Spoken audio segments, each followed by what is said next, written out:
안녕하세요. 혹 온라인상으로 화면으로 보시는 분들 중에 화면이 너무 파랗고 또 떨린다고 생각하시면 고장난 게 아니라 제가 새파랗게 질려서 떨고 있는 겁니다. 오늘 드릴 말씀이 중요하기 때문에 담대하게 하나님의 말씀을 전할까 합니다. 기도로 시작하겠습니다. 거룩하신 하나님, 주의 말씀을 배울 수 있는 소중한 기회를 주신 것 진심으로 감사를 드립니다. 혹 우리의 삶의 마지막이 될 수 있는 이러한 기회를 통해서 살아계신 하나님을 발견하고 우리 영혼의 문제를 확실히 해결할 수 있도록 주께서 붙잡아 주시고 이끌어 주시기를 주님께 간구합니다. 오직 진리로 기뻐할 수 있도록 주관해 주시고 주의 말씀으로만 가르쳐 주시며 성령의 감동 감화하심으로 변화를 주시기를 주님께 부탁을 드립니다. 우리 스스로 무엇이 참인지 거짓인지 구별할 수도 없고 때로 혼란함 속에 빠져 있습니다. 무에서 유를 말씀으로 창조하신 것처럼 어둠 속에 빛을 말씀의 능력으로 창조하신 것처럼 우리 마음의 변화를 주시고 주께로 이끌어 주시기를 주님께 간구합니다. 누구든지 주께 나오는 자 결코 내어 쫓지 않겠다고 약속하신 그 말씀을 붙잡고 주의 긍휼과 선하심만 바라보고 의지합니다. 주관하시며 하나님의 영광을 나타내 주시옵소서. 모든 것을 주께 의지합니다. 고마우신 우리 구주 예수님 이름으로 기도합니다. 아멘. 네, 성경 요한복음 1장 1절 말씀을 찾겠습니다. 신약 성경 요한복음 1장 1절입니다. 신약성경 142페이지 요한복음 1장 1절. 네, 화면을 통해서도 말씀을 이렇게 보여드리도록 하겠습니다. 요한복음 1장 1절. 제가 읽겠습니다. 태초에 말씀이 계시니라. 이 말씀이 하나님과 함께 계셨으니 이 말씀은 곧 하나님이시니라. 이 말씀은 곧 하나님이시니라. 성경 첫 번째 말씀은 창조주 하나님에 대한 분명한 선언으로 시작합니다. 태초에 하나님이 천지를 창조하시니라. 성경책 첫 번째 말씀입니다.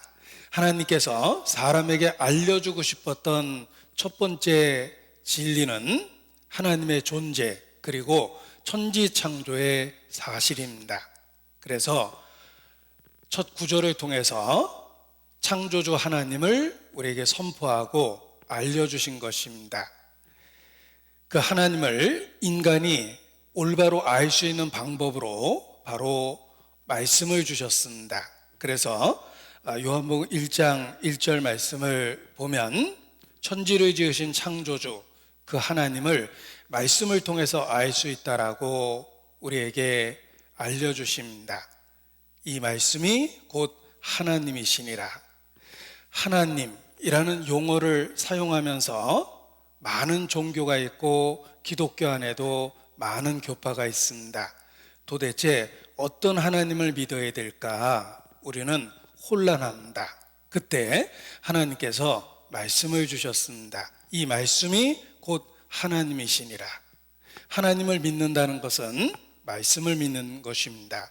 하나님께 순종한다는 것은 곧 말씀에 순종하는 것입니다. 왜냐하면 이 말씀이 곧 하나님이시기 때문에 그렇습니다.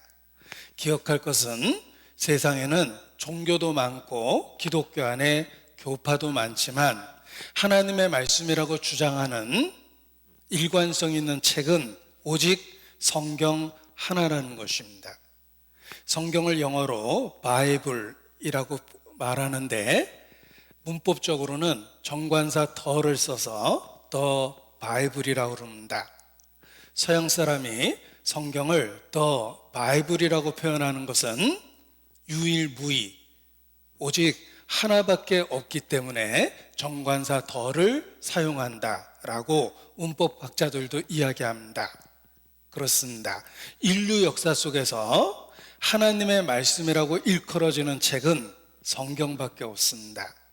구약에만 하나님이 가라스테라는 말이 3,800번 이상 나옵니다.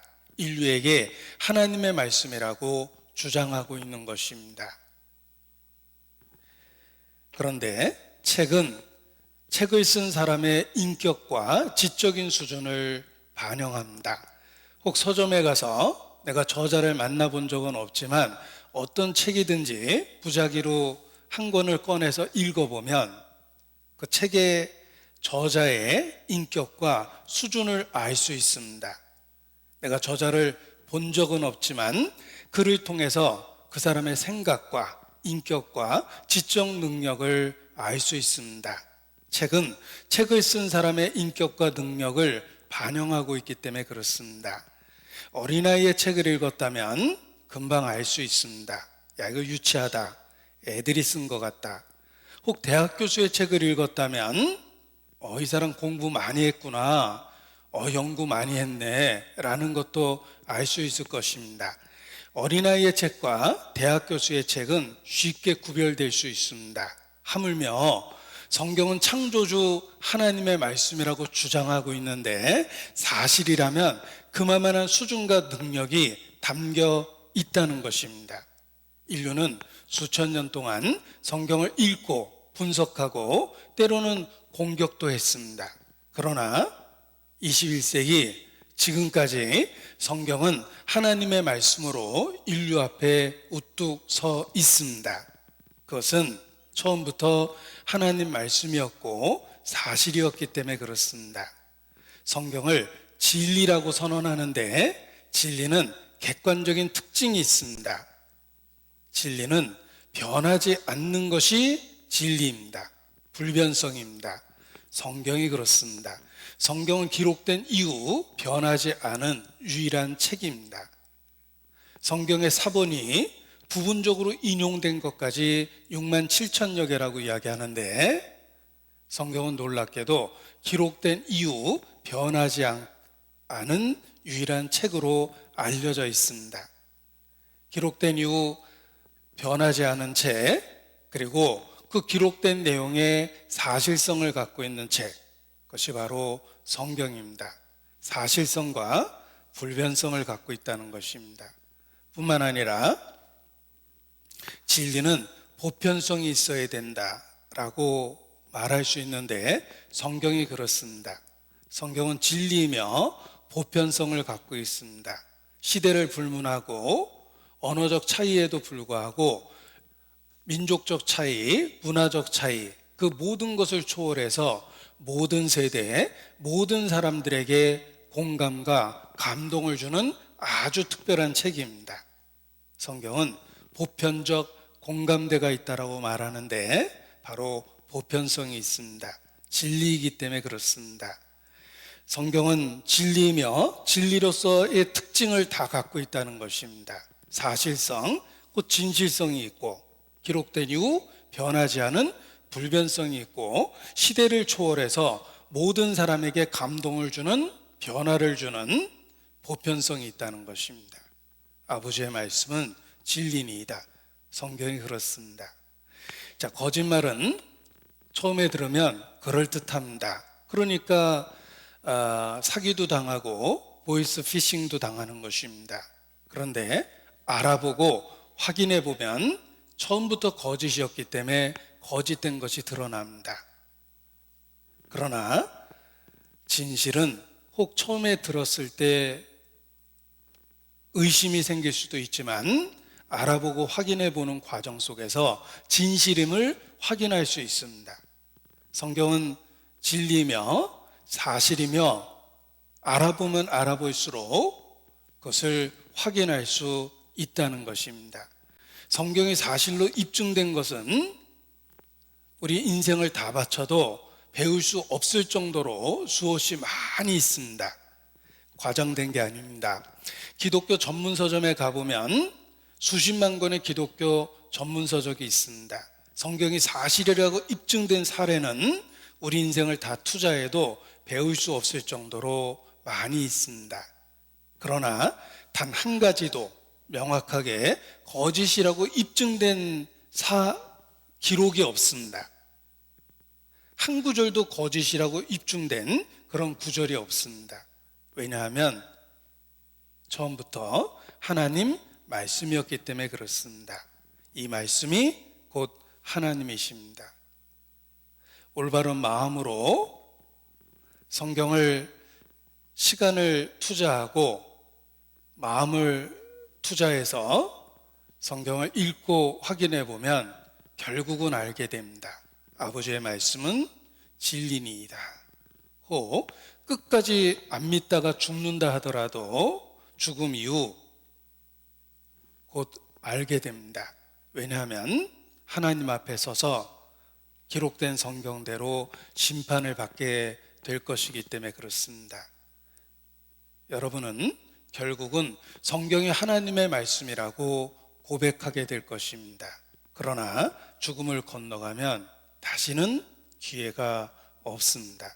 한 번 문이 닫히면 그 닫힌 구원의 문은 다시 열리지 않을 거라고 경고하셨습니다. 나무가 남쪽으로 쓰러지든 북쪽으로 쓰러지든 쓰러진 곳에 그냥 있으리라 라는 시적인 표현을 사용하기도 하셨습니다. 거대한 나무가 쿵 하고 쓰러지면 그곳에서 썩어갈 수밖에 없습니다. 최종적인 운명이 결정된다는 뜻입니다. 다행히 하나님께서 기회를 주셨습니다. 그 분명한 증거로 우리가 지금 말씀을 듣고 있는 것입니다. 따라서 올바른 마음으로 살아계신 하나님께 기도하는 가운데 말씀을 잘 들으면 너희가 나를 여호와인 줄 알리라 라고 말씀하신 것처럼 우리 각 사람이 살아계신 하나님을 발견하고 하나님하고의 올바른 관계와 사귐을 갖게 될 것입니다. 우리는 말씀을 통해서 하나님을 올바로 시행착오 없이 알게 됩니다. 성경에 나타난 하나님이 어떤 모습일까? 여기 정리를 해봤습니다. 말씀 속에 나타난 하나님의 모습입니다. 말씀에 나타난 하나님은 첫 번째 영이십니다. 그는 살과 뼈가 없는 영이십니다. 두 번째, 하나님은 빛이십니다. 의롭고 거룩한 빛이십니다. 어둠이 없습니다. 세 번째, 하나님은 사랑이십니다. 관련된 말씀을 찾아봤는데 하나님은 영이시니 예배하는 자가 신령과 진정으로 예배할지니라. 하나님은 빛이시라. 그에게는 어둠이 조금도 없으시니라. 하나님은 사랑이시라. 그래서 성경에 나타난 하나님의 모습을 이렇게 정리해 볼 수 있습니다. 그런데 중요한 것이 있습니다. 사람이 무엇입니까?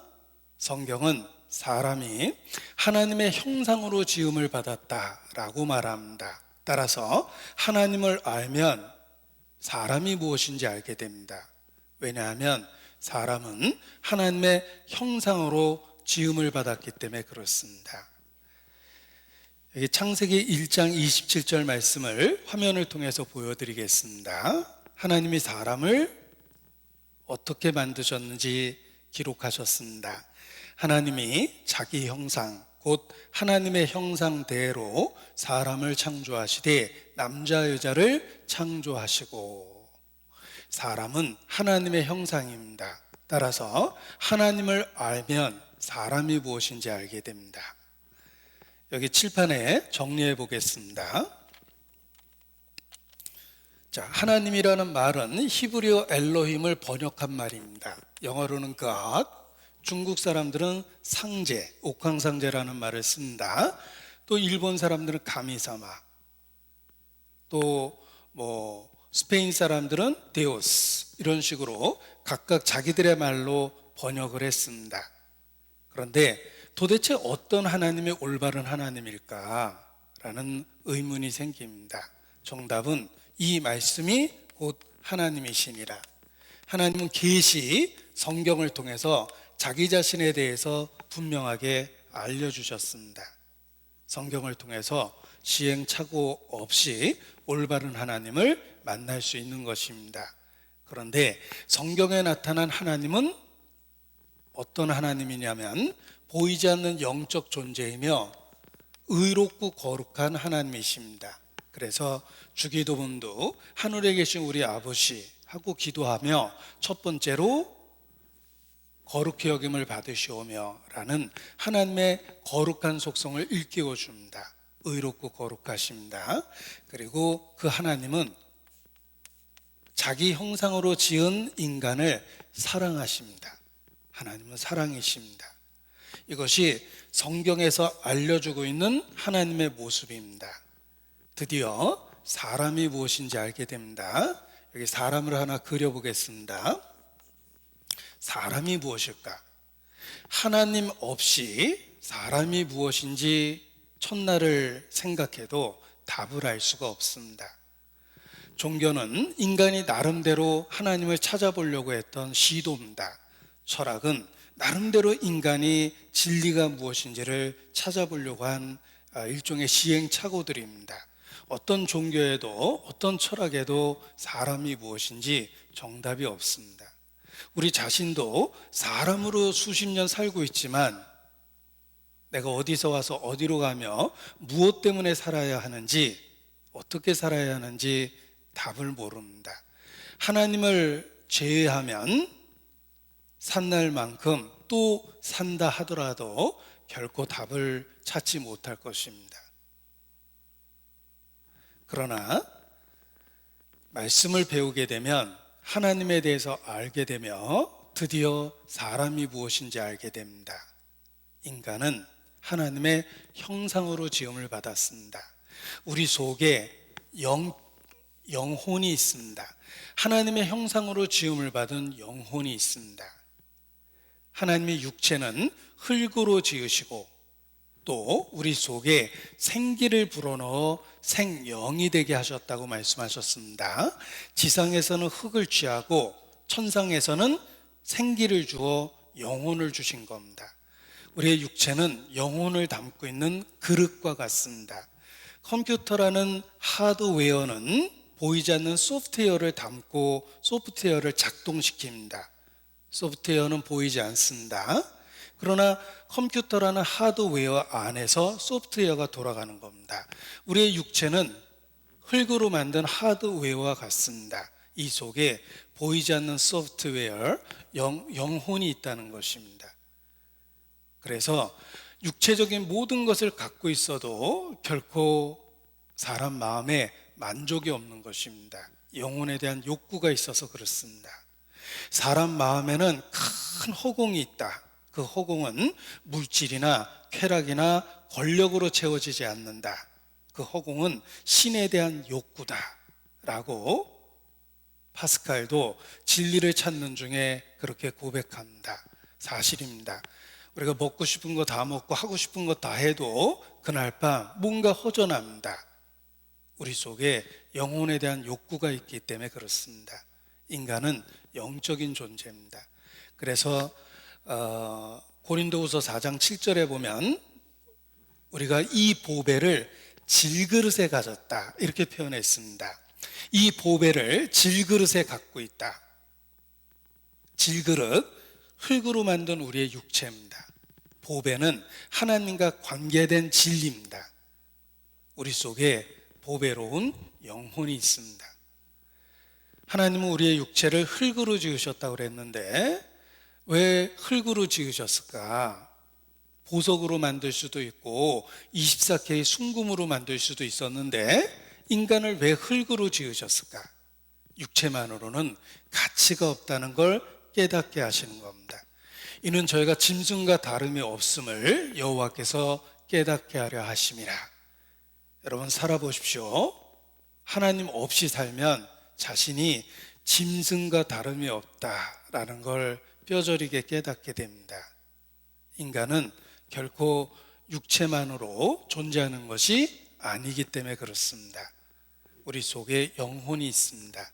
그리고 의롭고 거룩한 하나님의 형상으로 지음받은 사람은 도덕적으로 올바로 살아야 될 책임 있는 존재입니다. 내가 거룩하니 너희도 거룩하라 라고 우리에게 명령하셨습니다. 인간은 본능과 본성을 따라서 살아가는 존재가 아니라 의롭고 거룩한 하나님의 형상을 추구하면서 살아갑니다.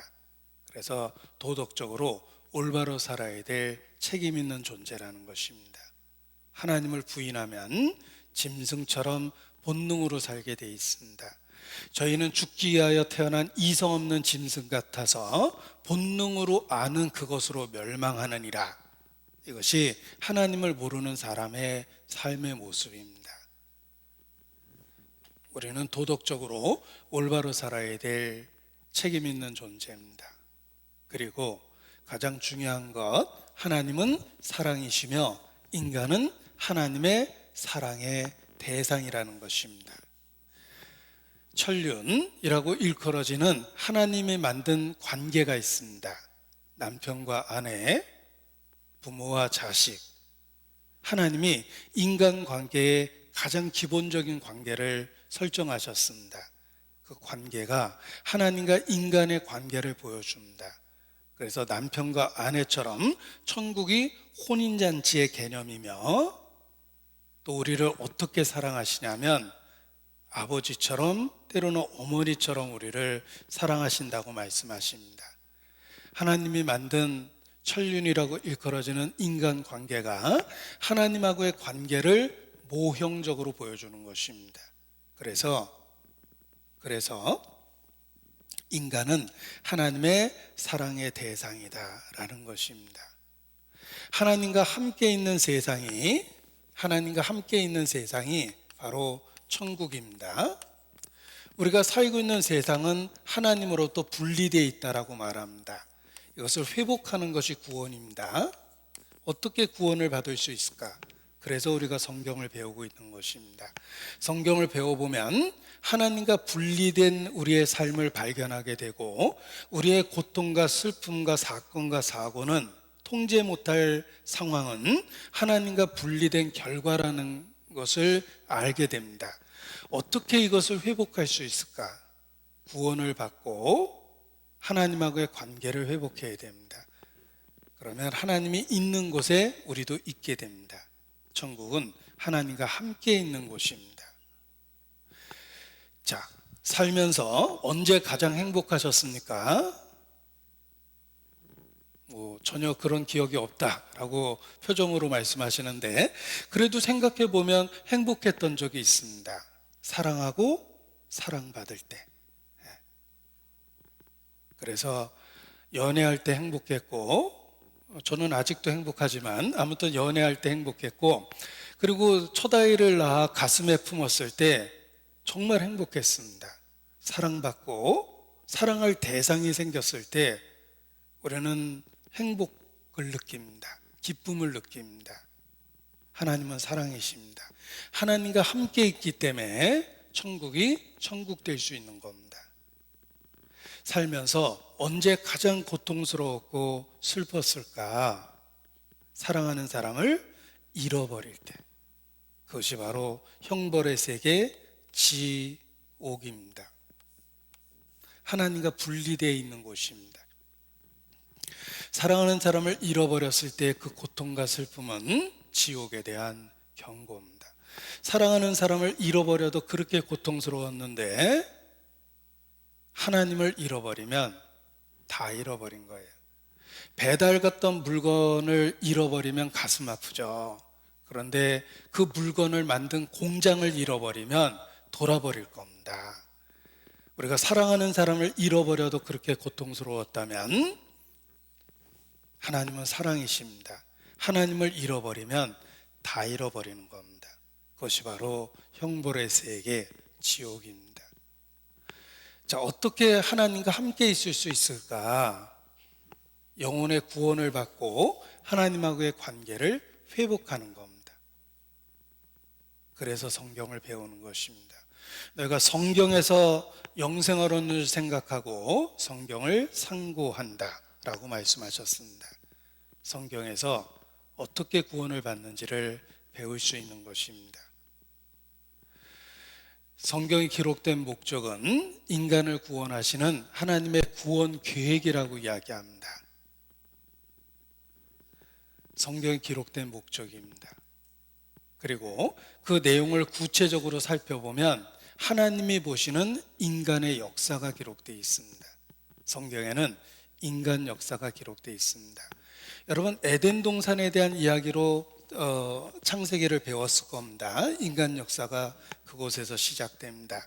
그 에덴 동산이 있었던 것을 오리엔트라고 일컫습니다. 오리엔트가 동쪽이라는 의미를 갖고 있는데 바로 에덴 동산이 있었던 그 지역입니다. 학자들은 그곳을 메소포타미아라고 그럽니다. 인류는 메소포타미아에서 출발했습니다. 믿음의 조상 아브라함이 살았던 갈대아 우르라는 곳이 바로 메소포타미아에 있는 지역입니다. 메소포타미아에서 출발한 이 인류가 성경에 보면 아브라함과 이삭과 야곱, 그 믿음의 선조들이, 그 후손들이 이집트에 들어가는 이야기가 있습니다. 그때가 이집트 문명의 황금기입니다. 이집트 역사가 나오고 이스라엘이 이집트에서 탈출해서 하나님이 약속한 땅에 거하게 되는데 그때 초대 왕이 사울입니다. 두 번째 왕이 다윗입니다. 세 번째 왕이 솔로몬입니다. 이때 이스라엘의 가장 번성했던 그런 골든 타임을 갖게 됩니다. 이때가 바로 히브리 문명이 발달했던 그 시대입니다. 이스라엘 초대 왕들의 첫 글자입니다. 사울, 다윗, 솔로몬. 서도석, 약자가 아닙니다. 삼다수의 약자도 아닙니다. 삼성 데이터 시스템 아닙니다. 이스라엘 왕들의 약자예요. 사울, 다윗, 솔로몬. 재미난 건 40년을 다스렸습니다. 그 뒤에 하나님이 계셨다는 뜻입니다. 그런데 이 이스라엘이 남과 북으로 분리됐을 때 북쪽이 먼저 아시리아에 의해서 멸망당하고 남유다가 끝까지 버티다가 바벨론 느부갓네살 왕에 의해서 나라가 망합니다. 이스라엘은 BC 606년 주권을 빼앗기고 바벨론의 속국이 되어버립니다. 그 바벨론이 페르시아에 의해서 멸망당했고 페르시아는 알렉산더가 이끄는 군대에 의하여 멸망당하게 됩니다. 그것이 바로 헬라, 그리스입니다. 알렉산더가 평생 전장에서 인생을 보냈는데 젊은 나이에 갑자기 죽습니다. 후손 없이 죽었기 때문에 그 밑에 있었던 4명의 장군들이 나라를 넷으로 쪼개서 나눠 가졌습니다. 그것을 재통합한 것이 로마입니다. 바로 이때 예수님이 태어난 겁니다. 자, 구약 성경에 나타난 인류의 역사입니다. 인류 역사가 진행되는 그 과정 속에 하나님이 역사하셨고 구약 성경의 이야기가 이루어진 겁니다. 그래서 성경에는 중요한 인류 역사가 다 기록되어 있다. 하나님이 보시는 인류의 역사다. 이렇게 이야기를 하는 것입니다. 그런데 잘 살펴보면 특징이 있습니다. 그 중심에 이스라엘이 있습니다. 따라서 이스라엘 역사를 중심으로 한 인류 역사, 하나님이 보시는 인류의 역사를 기록했는데 이스라엘 역사를 중심으로 성경이 기록된 겁니다. 그래서 학자들은 연필이라는 이미지를 갖고 설명을 합니다. 보세요. 연필입니다. 자, 연필은 나무로 이루어져 있습니다. 연필은 나무로 이루어져 있는데 그 중심에 흑연이 지나가고 있습니다. 이것이 연필입니다. 자, 하나님이 보시는 인류의 역사가 성경에 기록되어 있는데 그 중심에 흑연이 지나가듯 이스라엘 역사가 있다. 이스라엘 역사를 중심으로 인류 역사를 기록하셨다라는 것입니다. 그래서 연필이라는 이미지를 갖고 성경이 기록된 방식을 학자들이 설명을 합니다. 성경은 하나님이 보시는 인류의 역사입니다. 그 중심에 이스라엘이 있습니다. 왜 하나님께서 이스라엘을 중심으로 성경을 기록하셨을까? 그 이유를 어제 배웠습니다. 증인입니다. 이스라엘은 창조주를 증거하는 증인으로 선택되었기 때문에 그렇습니다. 여기 시간을 절약하기 위해서 화면을 통해서 보여드리겠습니다. 이사야서 43장 9절로 10절에 보면 이스라엘을 증인을 세웠다 이렇게 말씀하십니다. 이스라엘을 불러서 증인을 세우셨습니다. 그래서 10절에 이르시기를 나 여호와가 말하노라 너희는 나의 증인 나의 종으로 택함을 입었나니 이는 너희로 나를 알고 믿으며 내가 그인 줄 깨닫게 하려 함이라. 나의 전에 지음을 받은 신이 없었느니라 나의 후에도 없으리라. 자, 이스라엘을 부르시고 증인이라고 말씀하십니다. 44장 7절로 8절에도 너희는 나의 증인이라 라고 선언합니다. 이스라엘을 창조주를 증거하는 증인으로 역사 앞에 세우신 겁니다. 그래서 이스라엘 역사를 중심으로 성경이 기록된 겁니다. 자, 증인이라는 말을 생각해 보십시오. 교통사고의 증인은 내가 보지 못한 교통사고를 설명해 줄 수 있다는 뜻입니다. 살인사건의 증인은 내가 알지 못하는 상황을 증인이 설명해 줄 수 있다는 뜻입니다. 이스라엘은 여호와의 증인입니다. 창조주 하나님을 우리에게 증거해 주는 민족, 그것이 바로 이스라엘입니다. 이스라엘 뒤에는 하나님이 계십니다. 이스라엘 역사의 흥망성쇠는 순종할 때 무슨 복을 받고 불순종할 때 무슨 형벌을 받는지에 대한 실물 교훈입니다. 이스라엘 역사는 하나님의 작품입니다. 그 역사 중심에 하나님이 계십니다. 그래서 이스라엘을 여호와의 증인이라고 선언하신 겁니다. 특정한 교파 이야기가 아닙니다. 이스라엘이 민족적으로 하나님을 하나님을 증거하기 위해서 선택되었다는 것입니다. 역사에 보면 프레드릭 왕과 관련한 유명한 일화도 있습니다. 프레드릭 왕이 궁정 목사를 부릅니다. 질문하기를 하나님이 계시다는 가장 확실한 증거, 피할 수 없는 증거 하나만 대봐라 라고 질문했는데 궁정 목사의 단 한마디에 왕이 믿게 됐다는 일화가 있습니다. 하나님이 계시다는 증거, 피할 수 없는 증거, 확실한 증거 하나만 대봐라 라는 질문에 궁정 목사는 대답하기를 유대인입니다 라고 대답했고, 역사를 잘 알고 있는 프레드릭은 믿을 수밖에 없다 이렇게 고백하게 됩니다. 여러분도 마찬가지입니다. 유대인 곧 이스라엘을 알면 그 뒤에 계시는 하나님을 알 수 있습니다. 보이진 않지만 이스라엘 역사 뒤에 함께 하시는 하나님을 알 수 있습니다. 이스라엘은 여호와의 증인이기 때문에 그렇습니다. 너희로 나를 알고 믿으며 내가 그인 줄 깨닫게 하려 함이라. 너희는 나의 증인이라 라고 말씀하셨습니다. 여기 증인의 의미를 설명하기 위해서 이렇게 자료를 통해서 좀 설명을 드려보겠습니다. 자, 이스라엘에 대한 책입니다. 하나님의 선택받은 민족의 삶의 역사서, 이스라엘에 대한 이야기입니다. 이 표지에 보면 중요한 이야기를 정리해 놨는데, 유대인은 그때나 지금이나 이 구절을 읽으며 나는 하나님의 증인이다라고 고백하며 증인의 삶을 살기 위하여 애쓰고 노력한다.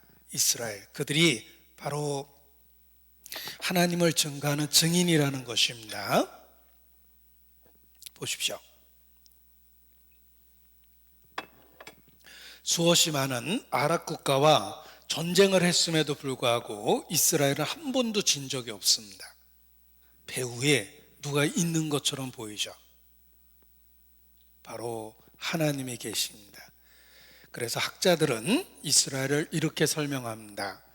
Keepers of the Scriptures, 성경의 보존자다라고 말하는데, 하나님은 그의 모든 계시의 말씀을 유대인에게 맡기셨고 그 결과 이스라엘을 통해서 세상은 큰 선물을 받았다. 이스라엘을 통해서 받게 된 큰 선물, 바로 성경입니다. 그들은 하나님의 말씀을 맡았기 때문에 그렇습니다. 자, 유대인들은 Jewish people penned the Bible, 성경을 기록했고 preserved the Bible, 성경을 보존했으며 성경을 입증하고 있다. 이것이 유대인을 선택한 목적입니다. 보십시오. Jewish people penned the Bible, 그들에 의해서 성경이 기록되었고 그들에 의하여 성경이 보존되었으며 그들에 의하여 성경이 입증되고 있습니다. 이것이 유대인이 택함받은 목적입니다. 하나님의 인도 아래 유대인은 성경을 기록했고 보존했고 입증하고 있다. 그 결과 성경은 사라지지 않고 없어지지 않는 그러한 말씀이 되었고 성경이라 불리고 있다. 우리는 이스라엘에게 감사해야 된다. Thank you, Israel. 고맙다, 이스라엘이야. 그렇습니다. 이스라엘 덕분에 우리가 성경을, 하나님의 말씀을 읽게 된 것입니다.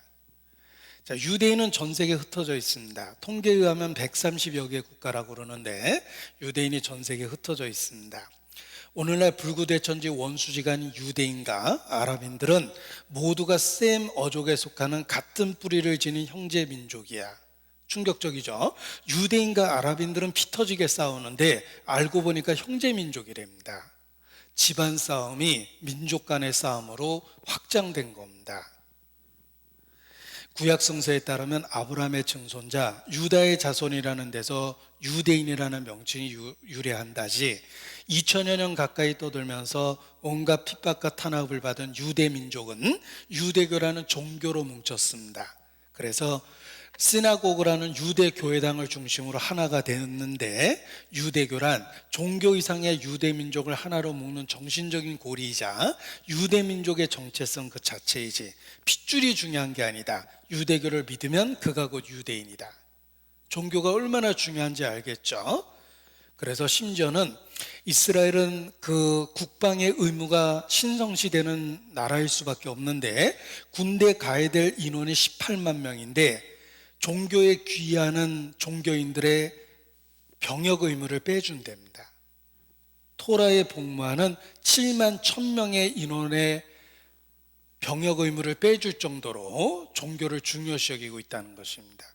처음에는 400명밖에 안 됐기 때문에 빼주기가 쉬웠답니다. 그런데 너도 나도 지원하는 바람에 7만 1000명이나 됐대요.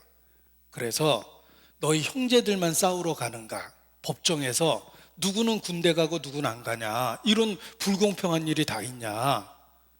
그런데 판결문에 이런 내용이 나옵니다. 이 나라는 칼과 총으로만은 지킬 수 없습니다. 당신이 총을 들고 나라를 지키든지 아니면 기도를 통해서 지키든지 선택할 수 있습니다. 라는 근거를 통해서 7만 1000명이나 되는 사람들의 군대도 빼준답니다.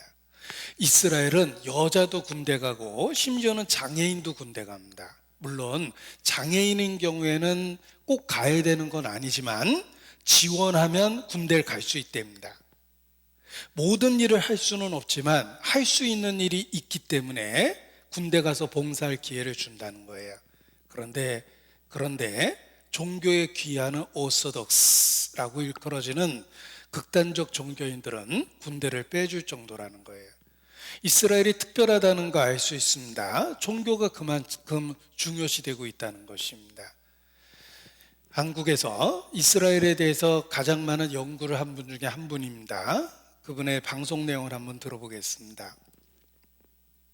신체적으로 장애가 있거나 정신적 장애, 자폐증, 다운 증후군이 있는 청년들은 입대에 의무는 없지만 본인이 신청을 한다면 국가에서 군인으로 받아들여 준다는 점이죠.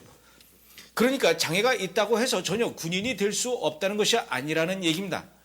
그러나 이스라엘 시민권을 갖고 있으면서 입대에 제외가 되는 경우가 있습니다. 바로 이스라엘의 정통 유대인 청년들이죠. 물론 정통 유대인 청년들도 본인들이 자원을 해서 입대를 하는 것은 국가에서 거부하지는 않습니다. 이스라엘에서 정통 유대인들이 군입대 문제에서 이렇게 자유로울 수 있는 것은 1949년으로 거슬러 올라갑니다.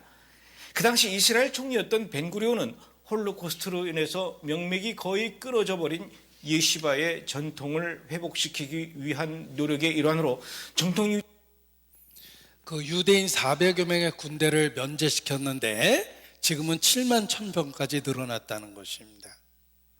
아무튼 이스라엘은 특별한 민족입니다. 종교를 중심으로 그들 민족이 단결하고 있다는 것입니다. 그들 역사 속에 하나님이 계십니다.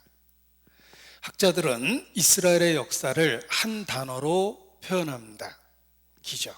설명할 수 없는 기적의 연속이다. 이스라엘 역사가 그렇습니다. 왜냐하면 그 뒤에 하나님이 계시기 때문에 그렇습니다. 그래서 이스라엘 역사를 들여다보면 너희가 나를 여호와인 줄 알리라 라는 말씀처럼 창조주 하나님의 역사하심을 볼 수 있다는 것입니다. 자, 그래서 이스라엘 역사를 배워야 되는데 사실 우리나라 역사도 짧은 시간 배운다는 것은 불가능합니다. 하물며 4천여 년의 역사를 갖고 있는 이스라엘 역사를 어떻게 짧은 시간 안에 배우겠습니까? 그래서 키워드를 갖고 설명을 드릴까 합니다. 이스라엘 역사를 시간으로 구별해서 과거, 현재, 미래 이렇게 구별해 보겠습니다. 그리고 키워드를 하나씩 정해 보도록 하겠습니다. 이스라엘 역사의 과거와 관련한 키워드는 환란입니다. 그들은 연이어 끔찍한 환란을 역사 속에서 당했습니다. 전 세계에 흩어졌고 가는 곳마다 따돌림을 받았고 죽임을 당했습니다. 역사가 입증합니다. 왜 그들이 이렇게 끔찍한 환란을 수천 년 동안 반복해서 당한 것일까? 우리에게 교훈과 경계가 됩니다. 그리스도를 고의적으로 배척한 죄가 얼마나 하나님 앞에 심각하고 무서운지를 이스라엘 역사를 통해 보여준 겁니다. 지옥, 아무런 생각이 없습니다. 정말 무서운 곳이지만 잘 모르겠죠. 지옥에 대한 정보가 없어서 그래요. 그 보이지 않는 지옥이 얼마나 끔찍한지 알고 싶으면 이스라엘의 2000여 년 환란의 역사를 배워보면 조금은 알 수 있습니다. 그들은 2000여 년 끔찍한 연속적인 환란을 당했습니다. 그리스도를 배척한 죄입니다. 우리가 끝까지 하나님의 은혜를 저버리고 구원을 받지 못한다면 우리 영혼이 어떻게 될지를 경고하고 교훈하고 있는 겁니다. 과거 역사를 통해서 교훈을 얻어야 됩니다. 역사를 통해서 교훈을 얻지 못하는 민족은 불행한 역사를 반복하게 된다. 영적으로도 그렇습니다. 과거를 제대로 아는 사람만이 미래의 주인이 될 수 있다. 자, 이런 좋은 얘기는 제가 즉흥적으로 한 게 아닙니다. 중국의 역사학자 사마천의 말을 그대로 인용을 했습니다. 현재 나의 모습은 과거가 만들어준 겁니다. 과거에 어떻게 살았느냐가 현재 나의 말투와 지식과 인격을 만들었습니다. 미래가 어디서 뚝 떨어지는 게 아니에요. 현재의 삶이 미래를 만드는 겁니다. 과거가 현재를 만들고 현재가 미래를 만들며 기억할 것은 현세가 내세를 만드는 겁니다. 그래서 스스로 속이지 마라. 사람이 무엇으로 심든지 그대로 거두리라. 자기 육체를 위하여 심는 자는 육체로부터 썩어질 것을 거두고 성령을 위하여 심는 자는 성령으로부터 영생을 거둘 것이라고 말씀하십니다. 여러분의 매일의 삶은 육체를 따라 사는 삶입니까? 아니면 정말 성령을 따라 사는 거듭난 생활입니까? 여러분의 미래를 지금의 삶의 모습으로 충분히 예측할 수 있다는 것입니다. 하나님이 이스라엘의 환란의 역사를 기록한 것은 우리로 하여금 올바른 결정을 할 수 있도록 도와준 겁니다. 역사는 교훈이기 때문에 그렇습니다. 자, 현재와 관련한 이스라엘 역사의 키워드는 회복입니다. 회복 보십시오.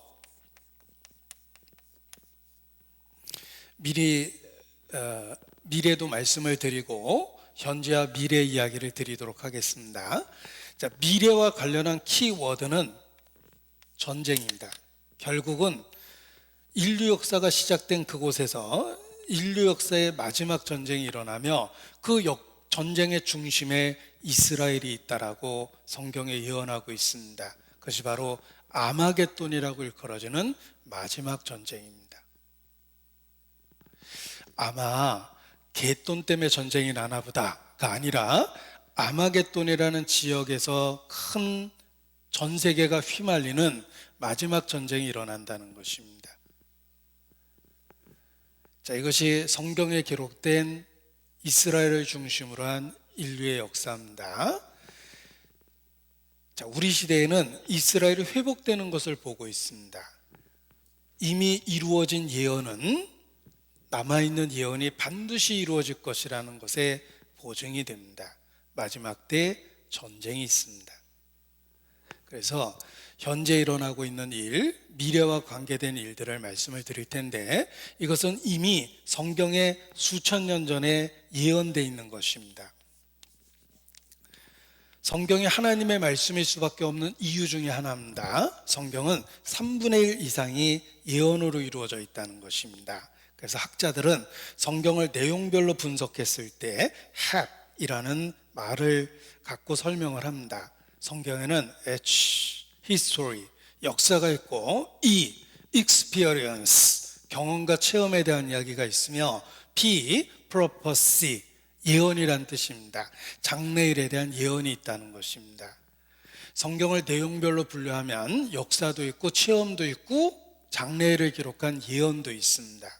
그런데 성경의 3분의 1 이상이 장래일을 기록한 예언입니다.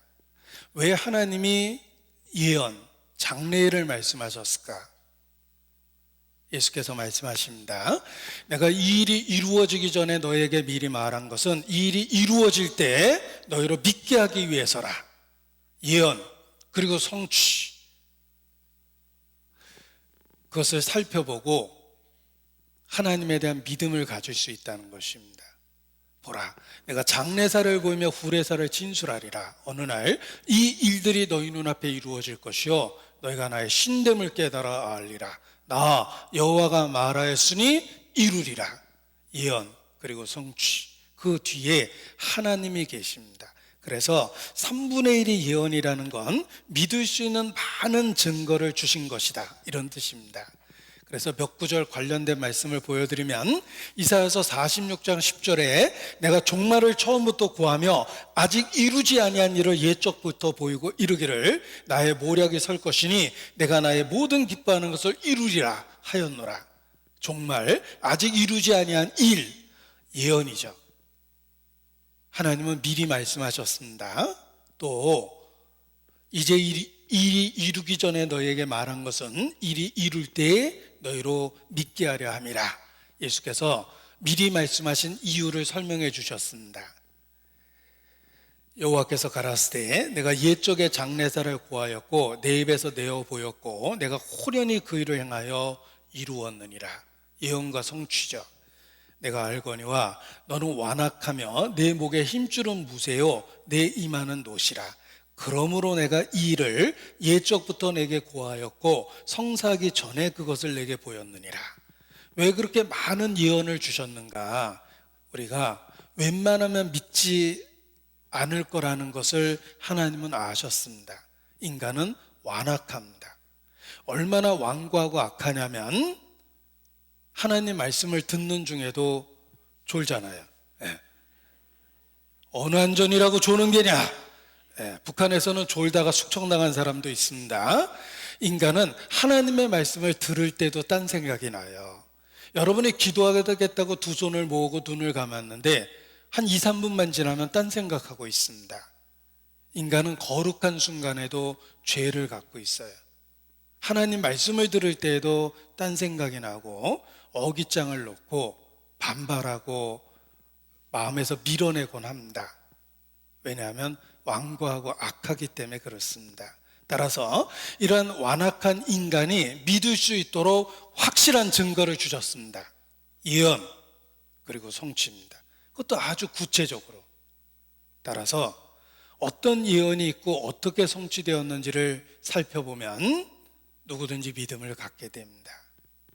맥스웰 코어드라는 학자가 있습니다. 그는 성경의 예언을 평생 연구했습니다.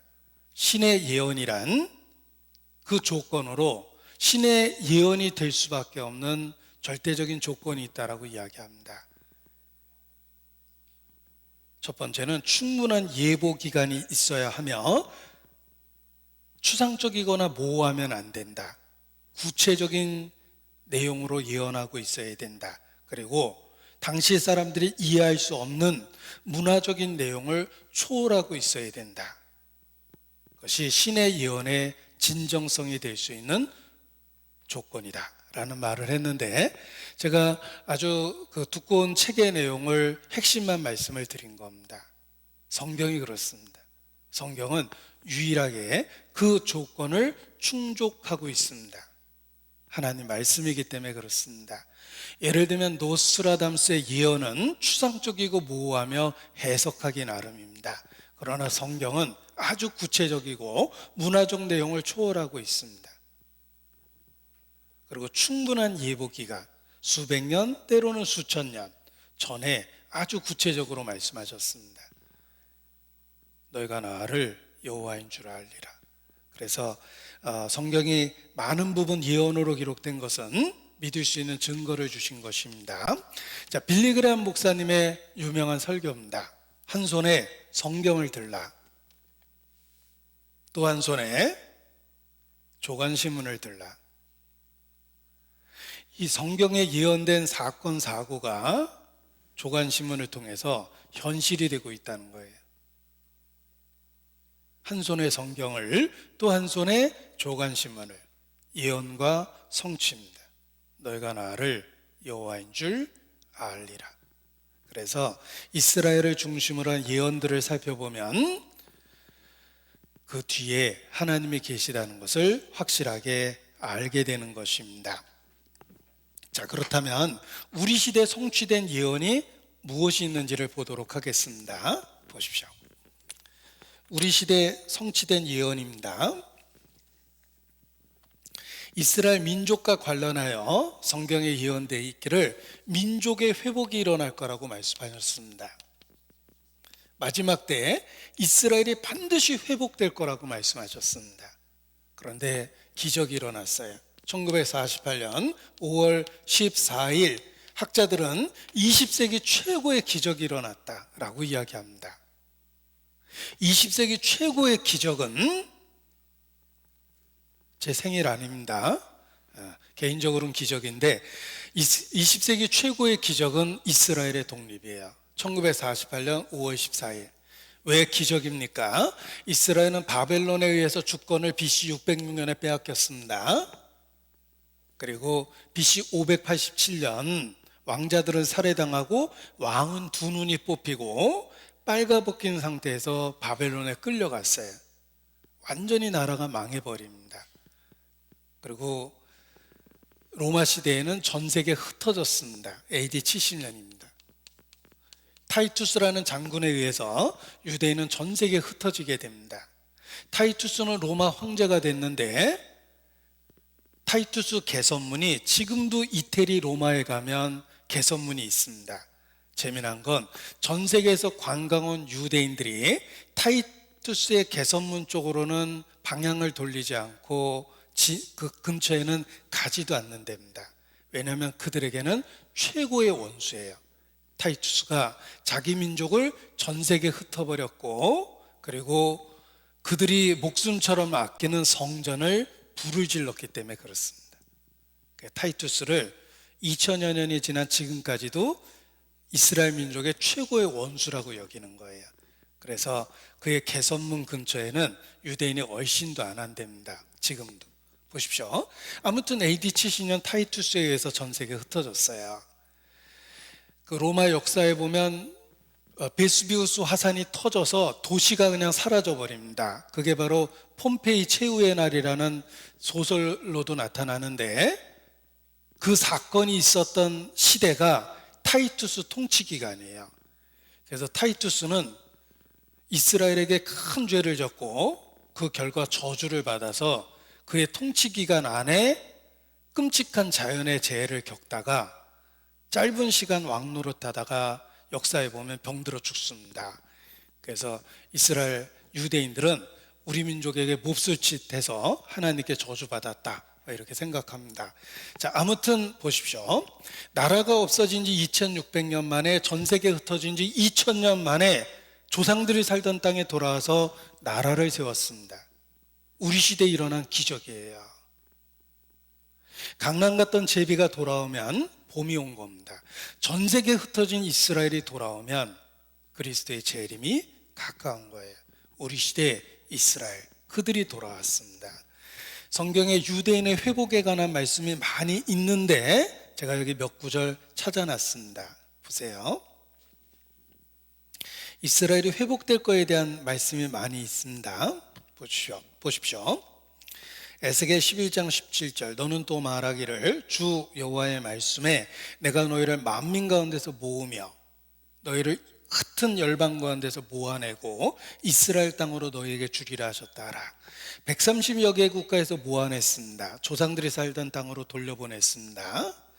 나 주 여호와가 말하노라. 내가 열방에 흩어있는 이스라엘 족속을 모으고 그들로 인하여 열국의 목전에서 내 거룩함을 나타낼 때 그들이 고토 곧 내 종 야곱의 준 땅에 거할지라.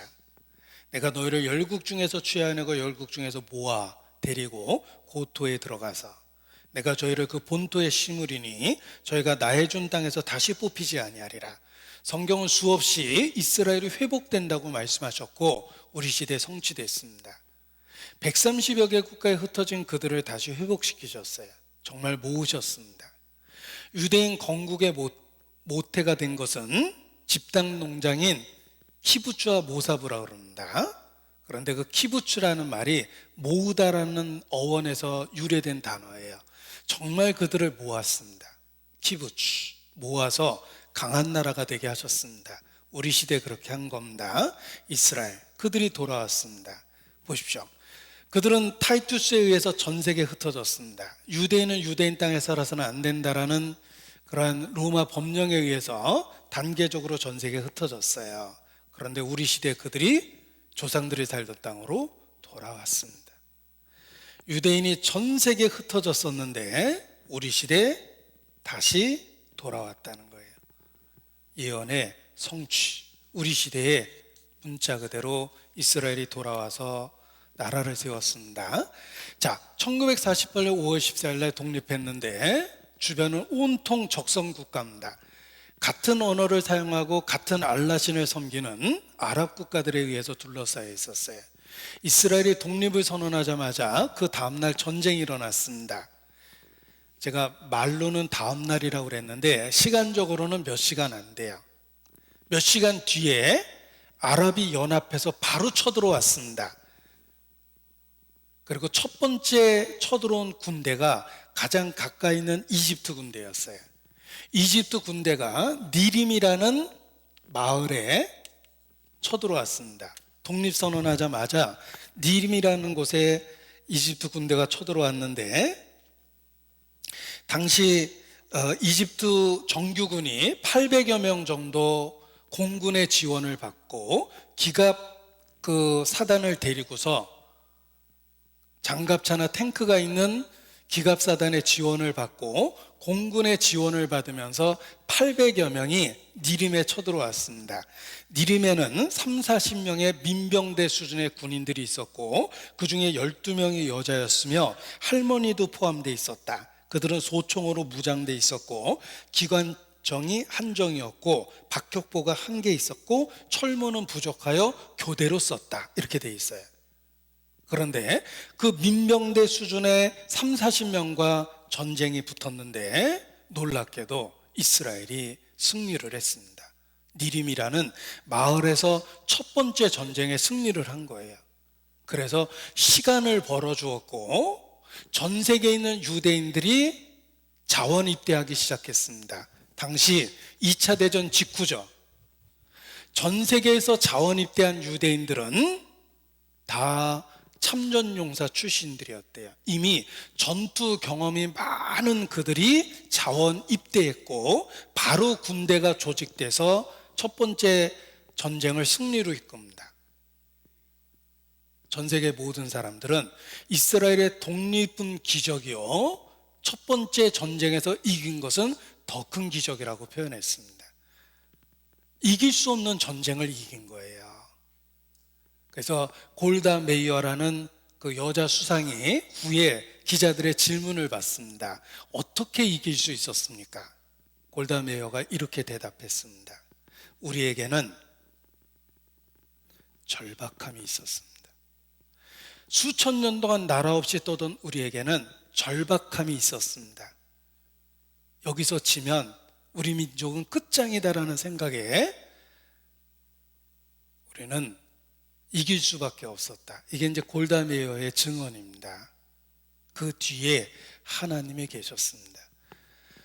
그런데 이러한 전쟁이 역사 속에서 반복됩니다. 이스라엘이 1948년 독립하자마자 전쟁이 일어났고 1956년 2차 중동전쟁, 1967년 3차 중동전쟁, 1973년 4차 중동전쟁, 끊임없이 중동전쟁이 반복됩니다.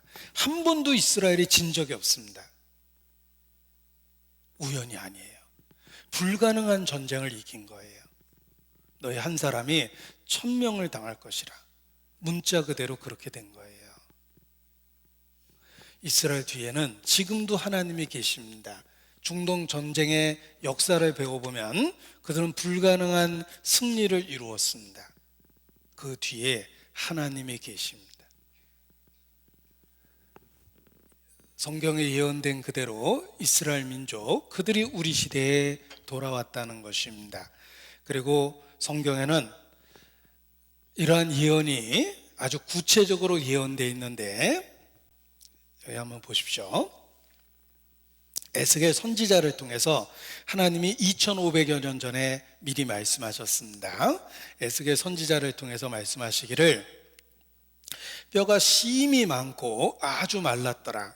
마른 뼈가 가득한 골짜기에 데리고 가셔서 이 뼈들이 살겠느냐 하고 선지자에게 질문을 던집니다. 이렇게 마른 뼈가 가득한 곳에 가서 하나님이 이 뼈들이 살 수 있겠느냐 하고 물어보십니다. 그리고 선지자 에스겔은 하나님의 말씀대로 그 뼈들에게 명령을 하니까 이 뼈 저 뼈가 들어맞고 살아서 움직이는데 큰 군대가 되었습니다. 그러한 환상을 보여주시고 설명해 주십니다. 이 마른 뼈들은 이스라엘 족속이다. 마지막 때에 그들이 이와 같이 조상들이 살던 땅으로 돌아올 것이다 라고 설명을 해 주십니다. 이것이 이제 에스겔 선지자를 통해서 보여주신 것인데, 보십시오.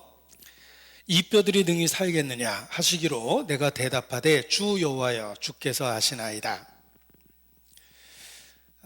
내가 명을 쫓아 태어나니 이 뼈 저 뼈가 들어맞고 살이 오르고 생기가 들어가는데 극히 큰 군대가 되었다고 말씀하십니다. 그리고 설명해 주시기를 이 뼈들은 이스라엘 온 족속이라 이스라엘 땅으로 들어가게 하리라. 이 마른 뼈가 살아나는 모습으로 환상을 보여주신 거예요. 자, 뼈다귀가 가득한 골짜기에 선지자를 데려가셨습니다. 자, 이 허접한 그림은 제가 직접 그린 겁니다. 선지자를 데리고 가서 이 마른 뼈들을 보여주시고 이 뼈들이 살아나라고 명령을 해보라 이렇게 말씀하십니다. 어떻게 이 마른 뼈가 살아나겠습니까? 제가 선지자 대역으로 출연을 했습니다. 이 뼈들이 능히 살겠느냐. 그런데 하나님의 명령이 떨어지니까 이 뼈 저 뼈가 들어맞고 서로 연락하고 살이 오르고 힘줄이 오르고 생기가 들어가서 서는데 군대가 되었어요. 기적입니다. 이스라엘이 회복될 것을 이렇게 보여주신 거예요. 자, 어떤 분은 아무리 전도해도 잘 믿질 않습니다. 그래서 어떻게 하면 믿을 수 있냐고 여쭤보니까 잘 안 믿어진다고 이렇게 말씀하십니다. 그러면 혹시 기적이 일어나면 믿겠습니까? 그럼 믿을 수 있죠. 이렇게 말씀하십니다. 자, 어떤 기적이 일어나면 믿을 수 있을까? 퀴즈 하나 드리겠습니다. 죽었다 깨나도 못하는 일은 뭘까요? 죽었다 깨나는 일입니다. 뭐 어렵게 생각하실 필요 없습니다. 자, 최고의 기적은 죽었다 살아나는 거겠죠? 혹시 죽었다 살아나면 믿을 수 있겠습니까? 믿을 수 있죠. 자, 여러분도 그렇게 생각하실 겁니다. 죽었다 살아나는 건 기적인데 그런 기적을 본다면 믿을 수 있을 겁니다. 자, 그러면 한번 해보도록 하겠습니다. 자, 한번 해보죠. 지원자가 없네요. 먼저 죽어야 되는데 죽어줄 사람이 없어가지고 그냥 말로만 해야 되겠습니다. 자, 죽었다가 살아나면 믿을 수 있습니다. 하나님은 스케일이 크십니다. 죽은 사람을 살린 게 아니라 죽은 민족을 살리셨어요. 그 옛날 예수께서 죽은 나사로를 살리셨습니다. 우리 시대 하나님께서 죽은 이스라엘을 살린 거예요. 너희가 나를 여호와인 줄 알리라. 우리 시대 이스라엘 민족이 회복됐습니다. 예언의 성취입니다. 그리고 아주 구체적으로 말씀하시기를 한 사람도 남기지 않고 다 돌아오게 하겠다. 고토로 이렇게 말씀하셨어요. 한 사람이라도 라고 표현하셨는데 유대인들은 이 말씀을 문자 그대로 실천합니다. 에스겔 39장 28절에 보면 전에는 내가 그들로 사로잡혀 열국에 이르게 하였거니와 후에는 내가 그들을 모아 고토로 돌아오게 하고 그 한 사람도 이방에 남기지 아니하리니 그들이 나를 여호와 자기들의 하나님인 줄 알리라. 한 사람도 남기지 않겠다고 말씀하셨는데 유대인들은 이 말씀을 문자 그대로 실천합니다. 유대인들은 이 말씀을 문자 그대로 실천하기 때문에 한 사람에 대한 국가적인 그 동원을 합니다. 예를 들면 1982년 레바논 전쟁 당시 아라두중이가 행방불명이 됐는데 그가 죽었다는 증거가 없습니다. 그냥 행방불명이 된 거예요. 이스라엘 정보부 모사드는 아직도 아라두중이를 찾습니다. 그가 중요해서가 아니라 죽었다는 증거가 없기 때문에 국가는 당신을 포기하지 않는다, 이런 뜻이에요. 그래서 지금도 아랍하고 회의할 때마다 아라두중이를 데리고 있으면 돌려달라, 어마어마한 보상금을 주겠다고 제안을 합니다. 아라두중이는 상징적 인물이 됐어요. 국가는 죽었다는 증거가 없으면 포기하지 않는다는 것입니다. 여러분 중에 아라두중이 행방을 아시는 분은 이스라엘 대사관에 전화하시면 자손 3대는 먹고 살 거예요. 한 사람도 포기하지 않습니다. 1973년 10월 전쟁 때 유대 청년들이 시나이 반도에서 많이 죽었어요. 사막에서 죽으면 모래 언덕에 의하여 시체 찾는 게 불가능하답니다. 그런데 아직도 국가 전담 부서에서 10월 전쟁 때 죽은 유해를 아직도 찾아요. 시체도 포기하지 않겠다는 집념을 보여주는 거예요. 2011년 길라드라는 한 병사가 아랍에 납치됐습니다. 이스라엘 정부는 그를 데려오기 위해서 1027명의 포로를 풀어줬어요. 한 명을 데려오려고 1027명의 테러리스트를 풀어준 거예요. 국가는 한 사람도 포기하지 않겠다는 걸 길라드 병사를 통해서 보여준 겁니다. 그래서 이스라엘은 자국에 대한 충성도가 높습니다. 자기에게 어떤 일이 생기면 국가는 포기하지 않는다라는 걸 알고 있기 때문에 자국에 대한 충성도가 높습니다. 그것이 바로 이스라엘이에요.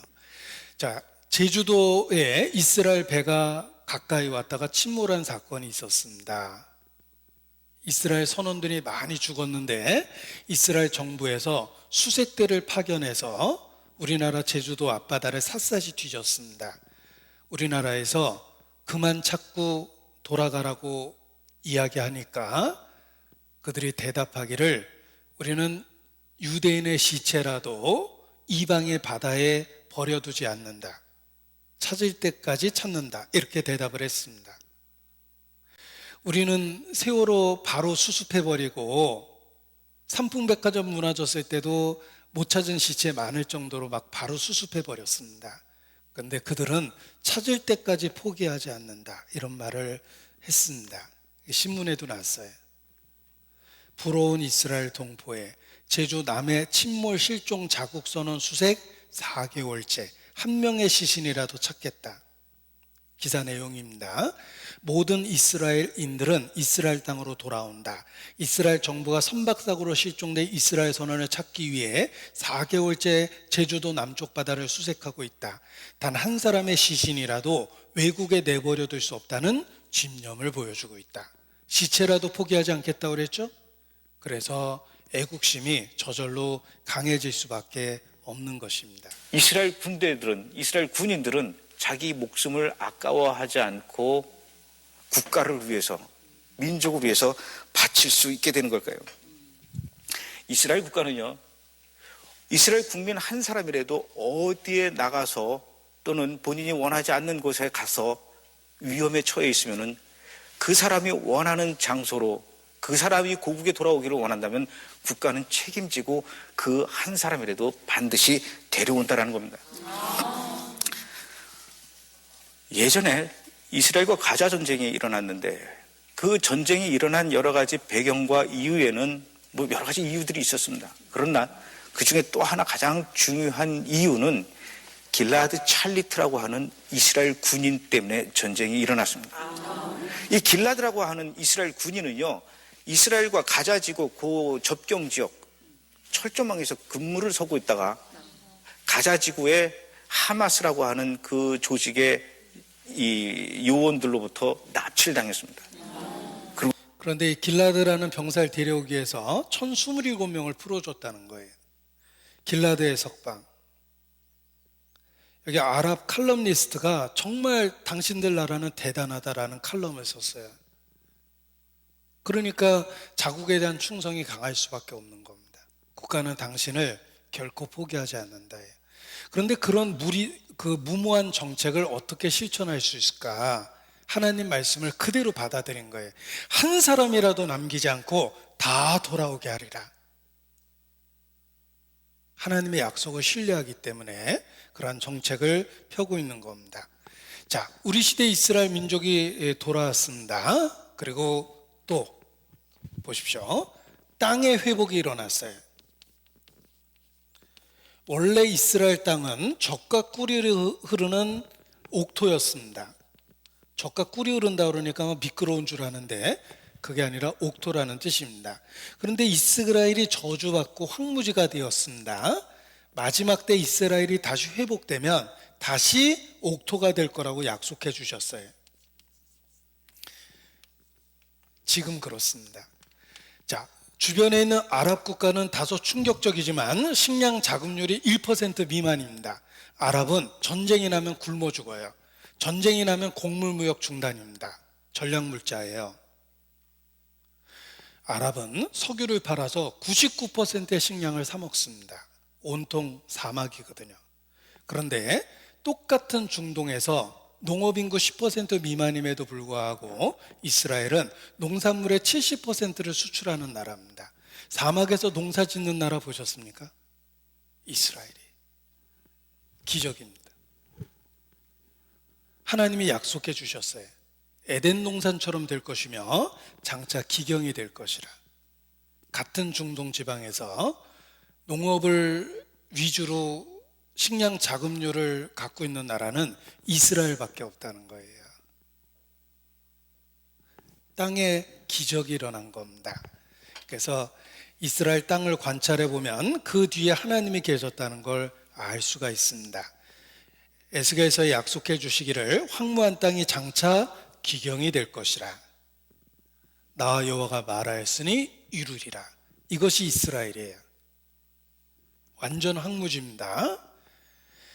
이 마크 트웨인이라는 작가가 1856년 갈릴리 호수에서 예루살렘까지 40마일을 걸어갔는데 나무 한 그루를 못 봤고 사람 한 명도 못 봤다고 썼어요. 여행기에. 정말 나무 한 그루도 안 보이고 한 사람도 못 볼 만한 땅입니다. 예, 마크 트웨인이 그렇게 여행기에 기록했는데 지금은 이 황무하던 땅이 기경, 밭가는 땅이 됐어요. 이것이 이스라엘입니다. 어디가 사막처럼 보입니까?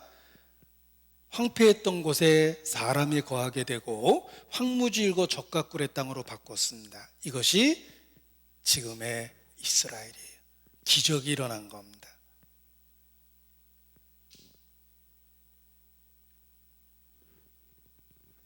전에는 황무하게 보이던 그 땅이 장차 기경이 될 것이다.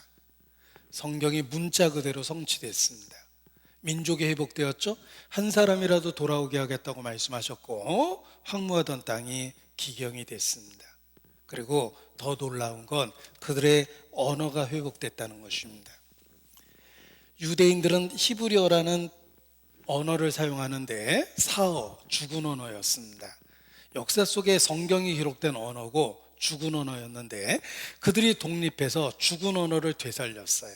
따라서 지금 이스라엘에 가면 그들은 영어와 자기들의 언어인 히브리어를 모국어로 사용합니다. 히브리어 알파벳이 22개입니다. 영어가 26개고 헬라어가 24개고 히브리어 22글자의 알파벳을 되살려가지고 죽은 언어를 되살렸어요. 아주 재미난 방법으로 히브리어를 가르치는데 히브리어 가르치는 영상 하나를 한번 보여드리겠습니다. 이게 히브리어입니다.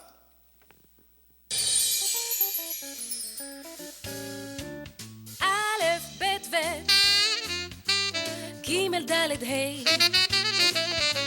ו', ז', ח', ט', י', כ', כ', ל', מ', נ', ס', ע', פ', פ', צ', ק', ר', ש', ש', ת'. 이렇게 해서 22개 알파벳이에요. 몇 번 보면 다 외워질 것 같죠? 네, 그래서 죽은 히브리어를 되살려냈습니다. 자, 우리는 일제 36년을 겪으면서 언어가 공식 석상에서 일본어를 썼어요. 그리고 우리의 말 속에 일본어가 많이 들어오기 시작했습니다. 우리 언어가 망가졌죠. 36년 일제 잔재입니다. 보십시오. 제 몸뚱아리만 들여다봐도 온통 일본어 투성이에요. 스봉, 우아기, 가다마이, 메리아스, 빤스, 찌찌 이거 다 일본 말입니다. 그런데 유대인은 전 세계에 흩어져 있었는데 죽은 언어를 되살려놨어요. 엔테베 인질 구출 작전이 있었습니다. 1976년 105명의 유대인 포로를 붙들고 아랍 테러리스트가 우간다 엔테베 공항에서 인질극을 벌였습니다. 이스라엘 특공대가 우간다까지 들어갔어요.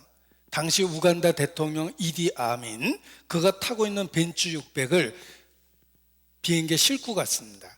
그리고 이디 아민하고 똑같이 생긴 특공대원을 앞에다 앉혀놓고 벤츠 600이 들어가니까 자국 대통령이 오는 줄 알고 무사 통과시켰고 뒤에 경호부대가 랜드로바라는 승용차를 타고 따라 들어왔습니다.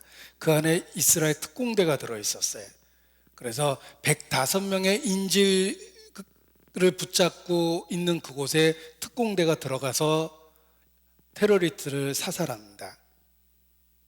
그런데 신기한 건 인질과 테러리스트가 뒤섞여 있는데 어떻게 테러리스트만 사살할 수 있었을까? 이스라엘 특공대가 들어오자마자 히브리어로 엎드려 하고 소리쳤답니다. 유대는 다 엎드렸고 멀뚱거리던 테러리스트가 총을 맞은 거예요. 여러분도 오래 살려면 엎드려 정도는 히브리어로 알고 있어야 되겠다 이런 생각이 드시죠? 예, 라바츠입니다. 엎드려. 어디서 그런 얘기 들으면 납작 엎드리시면 됩니다. 자, 그런데 그 105명의 포로 중에 3명이 총을 맞았어요. 나중에 조사해 보니까 히브리어를 모르는 유대인 3명 이렇게 조사 결과가 나왔습니다. 유대인은 죽은 언어를 살렸어요. 기적입니다. 그리고 또 하나의 기적 보십시오. 유대인은 말합니다. 예루살렘이 회복돼야 진정한 이스라엘의 독립이 이루어진 것이다. 예루살렘은 약속의 도시, 예배의 도시인데 예루살렘을 이스라엘이 성경에 예언된 그대로 되찾았습니다. 그것이 1967년 6월 7일 독립하고 20년 뒤에요. 이스라엘이 예루살렘을 되찾았어요. 성경에 하나님이 약속해 주시기를 예루살렘을 그날에 내게 돌려주겠다고 말씀하셨는데 정말 예루살렘을 되찾았어요. 우리 시대에 일어난 기적입니다. 우리는 예언의 성취 시대를 살고 있습니다. 이스라엘 민족이 회복됐죠. 땅의 회복이 일어났죠. 언어가 되살아났죠. 그리고 예루살렘을 되찾았어요. 너희가 나를 여호와인 줄 알리라. 앞으로 어떻게 될까? 전쟁이 있습니다. 보십시오. 이스라엘을 둘러싸고 있는 아랍 국가들은 알라신이라는 신을 섬깁니다. 그런데 이스라엘이 얼마나 답답한 처지인지 보여드릴게요. 이게 회교 국가들이에요. 녹색으로 표현한 게. 이건 강성이고 그리고 회교가 일부가 섞여 있는 나라들인데 여기 녹색으로 표현한 알라신을 섬기는 회교 국가들을 보십시오. 그 한복판에 이스라엘이 들어있죠. 알라신을 믿는 이슬람 교도들은 여호와 하나님을 믿는 유대인을 원수처럼 취급합니다. 그런데 이스라엘이 그 한복판에 들어있다는 거예요. 더더욱 큰 문제가 있습니다. 회교도에 3대 성지가 있습니다. 사우디에 있는 메카, 메디나, 그리고 예루살렘이에요. 회교도의 3대 성지는 예루살렘이 들어있으며 회교도가 되는 절대적 조건 중에 하나는 평생의 성지 순례를 해야 된다는 조건이 있습니다. 그런데 성지를 빼앗긴 거예요. 회교 국가가 유대인에게 뺏겼어요. 이 유대인이 성지를 되찾기 위해서 1967년 6.1 전쟁 당시 전쟁에 대한 이야기가 많습니다. 그들은 성지를 되찾기 위해서 기꺼이 자기 목숨을 버렸는데, 예를 들면 적이 이렇게 쳐놓은 그 군사용 철조망에 의해서 군대가 진입하는 게 불가능했대요. 그런데 앞선 군인들이 자원해서 그 군사용 철조망에 자기 몸을 던졌답니다. 동료들이 그 몸을 밟고 철조망을 뛰어넘어서 앞으로 나갔답니다. 자기 몸이 성지를 되찾기 위해서 희생되는 것을 기꺼이 받아들였다는 거예요. 예루살렘을 되찾았어요. 그런데 문제는 회교 국가입니다. 그들은 큰일 났어요. 예루살렘을 뺏겼거든요. 2017년 12월 트럼프 대통령이 예루살렘을 이스라엘의 수도로 인정하고 그 다음에 대사관을 이주시켰죠. 예루살렘을 이스라엘의 수도로 인정해 주겠다는 겁니다. 그래서 유대인들이 너무 고마워서 이런 동전도 만들었어요. 이게 템플 코인이라는 건데 뒷면을 보면 트럼프 대통령을 새겨준 거예요. 그 뒤에 또 다른 사람의 얼굴이 있는데 이 사람입니다. 이게 키루스라는 고레스 대왕이에요. 페르시아의 고레스가 이스라엘을 해방시켜 줍니다. 트럼프가 똑같은 일을 우리 시대에 했다라는 뜻이에요. 그래서 트럼프를 높여줍니다. 트럼프가 바로 예루살렘을 수도로 인정해 줬기 때문에 그렇습니다. 그런데 마지막 때에는 이 예루살렘 때문에 전쟁이 일어납니다. 예루살렘은 회교의 성지거든요. 결국은 전쟁이 일어납니다. 지금의 이란 대통령이 그 대국민 연설하는 내용들이 이렇게 인터넷에 돌아다닙니다.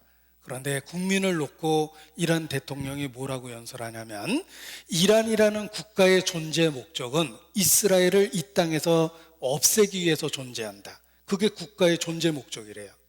알라신을 위해서 이스라엘을 이 땅에서 없애버려야 된다. 그것이 이란이라는 국가의 존재 목적이다라고 국민들 앞에서 그렇게 얘기합니다. 마지막 때 이란을 중심으로 주변의 아랍 국가가 이스라엘에 전쟁을 일으킵니다. 이것이 마지막 전쟁이에요. 그리고 놀라운 건 이 전쟁의 시나리오가 놀랍게도 2500년 전에 구체적으로 예언되어 있다는 것입니다. 오늘 밤이라도 일어날 수 있는 예언입니다. 중동에서 마지막 전쟁이 일어납니다. 에스겔 38장 찾겠습니다. 에스겔 38장입니다.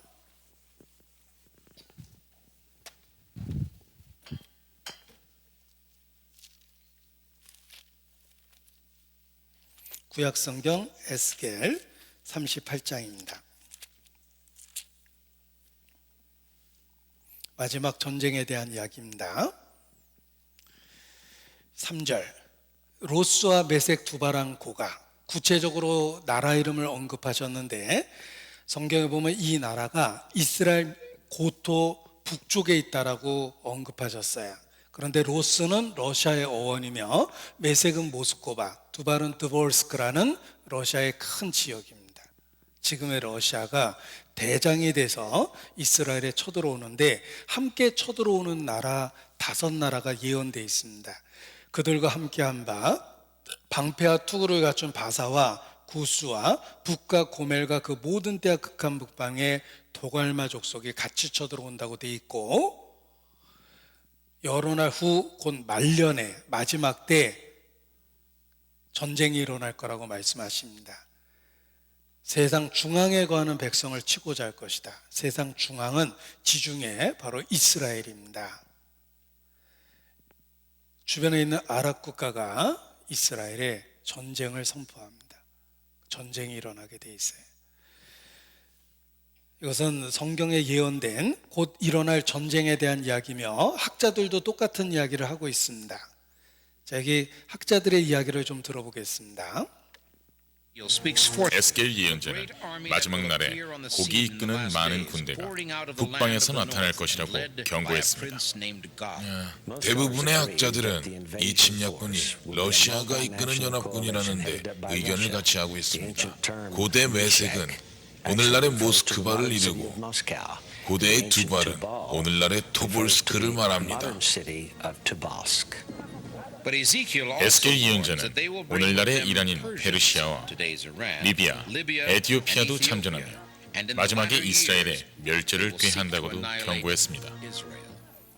여러분 2500여 년 전에 에스겔 선지자를 통해서 마지막 전쟁을 말씀하셨고 구체적으로 그들 민족과 나라들을 구별해서 말씀하셨습니다.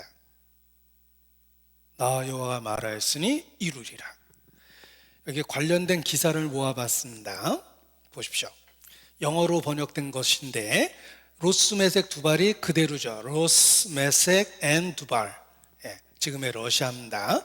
5절에 보면 5개의 나라가 언급되어 있는데 우리말에는 바사구스 부시며 영어로는 페르시아, 이디오피아 앤 리비아, 고메르 이렇게 되어 있습니다.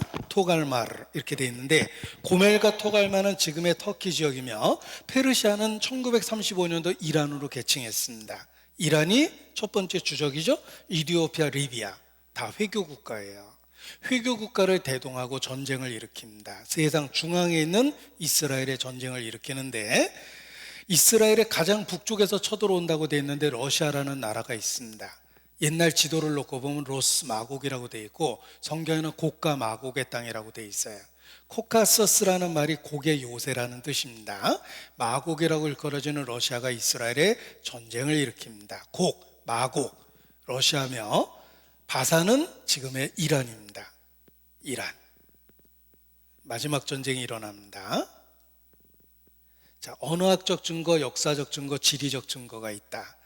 이 러시아 연방은 고대 루스라는 국가가 러시아가 됐다라고 이야기합니다. 그래서 바사는 페르시아, 구스는 이디오피아, 붓은 리비아다. 그래서 여기 페르시아라는 상표에 보면 이란이라고 써 있죠. 1935년도 개칭했거든요. 그래서 페르시아가 이란이다. 페르시아, 바사, 이란이다. 이란이 주적이 돼서 러시아를 끌어들여서 전쟁을 일으키는 겁니다. 그런데 항상 중동 전쟁의 주역이었던 이라크에 대한 언급이 없어요. 왜 이라크에 대한 언급이 없습니까? 이라크는 미군 점령 아래 들어있어요. 후세인이 제거됐죠. 마지막 전쟁에서 제외됐어요. 우리 시대를 본 것처럼 쓴 겁니다. 이게 이제 이스라엘에 대한 예언인데 커버 스토리입니다. 잡지입니다. 이스라엘은 나의 영광이라는 잡지인데 에스겔 38장의 전쟁, 러시아가 주변의 나라와 함께 이스라엘의 전쟁을 일으킵니다. 고가 마곡이 인베이션, 쳐들어올 것이다. 여기 기사 내용을 확대해 보면 This attack, 이 공격은 많은 이슬람 국가들과 러시아로 알려진 지역이 중심이 돼서 전쟁이 일어나며 최근 기사입니다. 똑같은 잡지 최근 겁니다. 러시아와 페르시아가 동맹을 맺었다. 군사 동맹입니다. 러시아를 곰으로 표현하죠. The bear is back. 곰이 돌아왔다. He's on the move. 그가 움직이고 있다. Surprise. 놀라운가. You shouldn't be. 놀랄 필요 없다. It's all in the book of Ezekiel. 에스겔서에 다 써있다. 러시아와 페르시아가 동맹을 맺었는데 기사 내용입니다. Coming invasion. 다가오고 있는 침공. 바로 에스겔이 쓴 것처럼 러시아가 오늘날의 이슬람 국가를 데리고 will come against Israel. 이스라엘을 대적해서 쳐들어올 거다. 타임지도 이야기합니다. 북극곰 러시아는 중동을 노리고 있다는 거예요. 이건 이스라엘에서 발행되는 비블리컬 리서치라는 잡지인데 타이틀 보십시오. When will Russia invade Israel? 언제 러시아가 이스라엘을 침공할 것이냐? 공공연하게 이야기합니다. 이스라엘은 대부분의 핵무기를 구소련, 러시아를 향해서 전진 배치해 놨어요. 이 소련 정보부가 KGB였습니다. KGB 보고서에도 나와요. 이스라엘의 핵이 왜 러시아 본토를 목표로 해서 배치되어 있을까? KGB 보고서에 보면 에스겔 38장 이렇게 써 있습니다. 그들은 성경을 문자 그대로 믿고 있다 이렇게 이야기합니다. 이스라엘의 핵무기가 200개 정도 된다고 보고했는데 최근에는 400개 정도 된다고 이야기합니다. 이스라엘의 핵무기가 200개 있다는 걸 러시아 정보부가 가장 민감하게 조사하고 있어요. 러시아를 향해서 배치했기 때문에. 이스라엘의 핵무기가 400개 정도 된다고 그럽니다. 김정일은 몇 개 안 되는데 이스라엘은 400개나 갖고 있어요. 자, 러시아는 군수산업으로 돌아가는 나라예요. 평화시대에는 나라가 망하게 돼 있어요. 게다가 산유국입니다. 석유값이 떨어지면 러시아 경제는 파탄납니다. 꺾어진 러시아, 섬뜩하죠? 지금 필요한 건 전쟁, 그렇습니다. 마지막 시대에 반드시 러시아는 중동에서 전쟁을 일으킵니다. 왜 하나님이 이렇게 구체적으로 예언하셨을까? 완악한 우리도 믿을 수 있도록 증거를 준 겁니다. 여러분이 구원받지 못하고 이 땅에 끝까지 남아있게 되면 적그리스도를 영접하게 됩니다. 마지막 때 구원받지 못하면 적그리스도를 영접하게 됩니다. 적그리스도가 빨간 그리스도가 아닙니다. 영어로 보면 anti라고 되어 있어요. anti-Christ라고 합니다. 그리스도를 대적하는 존재예요. 그리스도는 하나님이 육체를 갖고 이 땅에 오신 분이며 적그리스도는 사탄 마귀의 능력으로 나타나는 미혹자입니다. 마지막 시대에 적그리스도가 나타납니다.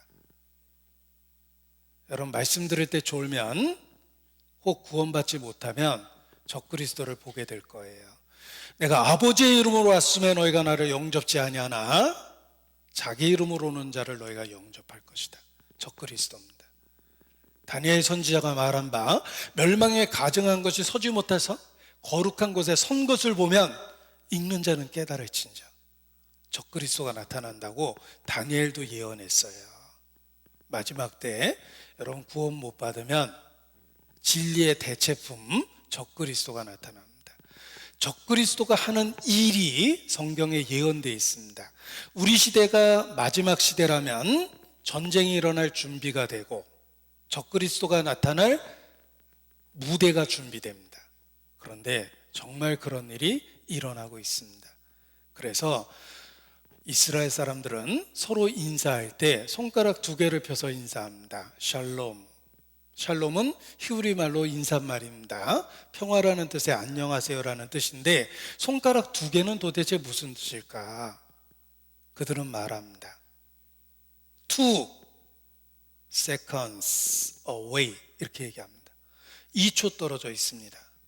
무슨 뜻입니까? 라고 물어보면 We are 2 seconds away from the coming of Messiah. 메시아가 올 때까지 2초 남았습니다. 이런 뜻이에요. 이스라엘 유대인 자체가 그렇게 생각을 해요. 우리 시대가 정말 마지막 시대예요. 혹 마지막일 수 있는 기회를 갖고 있다는 걸 기억하셔야 됩니다. 구원 못 받으면 적그리스도를 영접하게 되는데 놀랍게도 우리 시대가 그 무대가 준비되어 있다는 것입니다. 어떻게 준비되어 있는지 보겠습니다. 요한계시록 13장입니다. 적그리스도의 이야기입니다. 요한계시록 13장.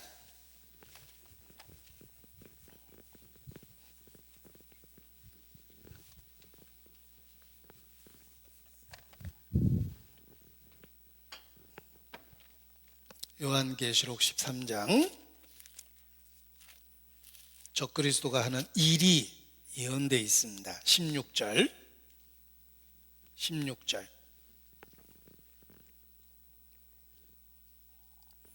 저가 모든 자, 곧 작은 자나 큰 자나 부자나 빈궁한 자나 자유한 자나 종들로, 이 말은 남녀노소 빈부귀천이란 뜻입니다. 모든 사람이란 뜻이에요. 그 오른손이나 이마에 표를 받게 하고 누구든지 이 표를 가진 자 외에는 매매를 못하게 하니, 매매를 못하게 합니다.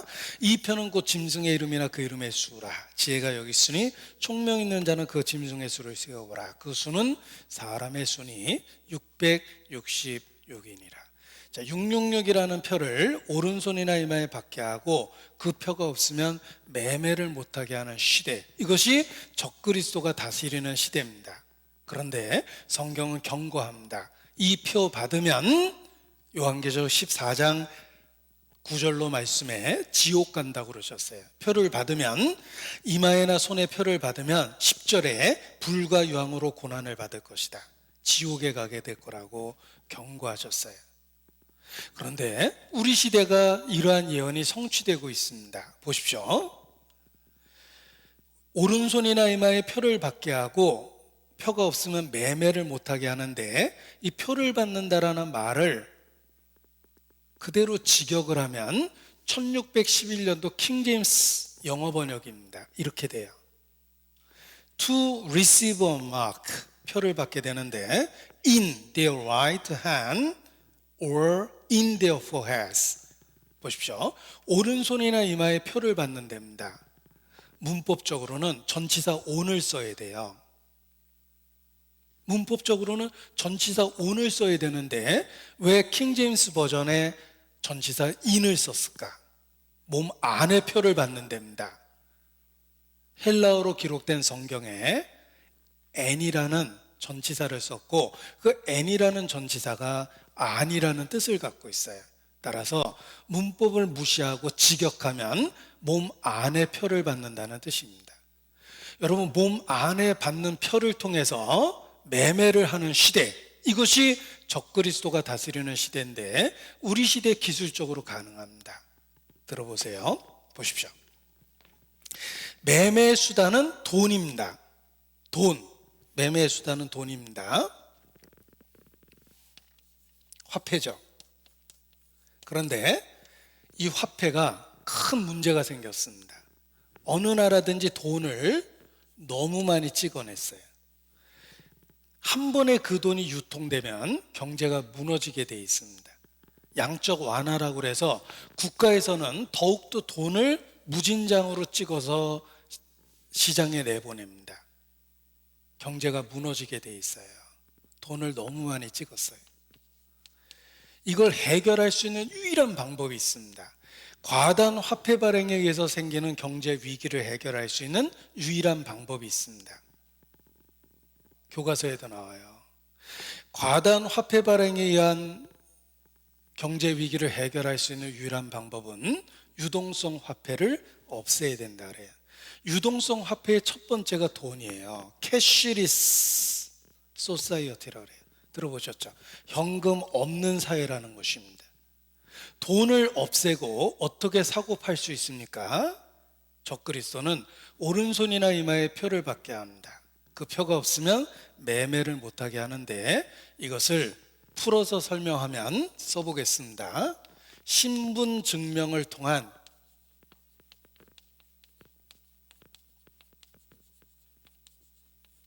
대체, 이체, 대체 거래다, 이렇게 얘기를 해요. 돈을 너무 많이 찍어냈기 때문에 이걸 해결할 수 있는 방법은 현금을 없애는 거예요. 현금을 없애면 어떻게 사고 팔 수 있는가?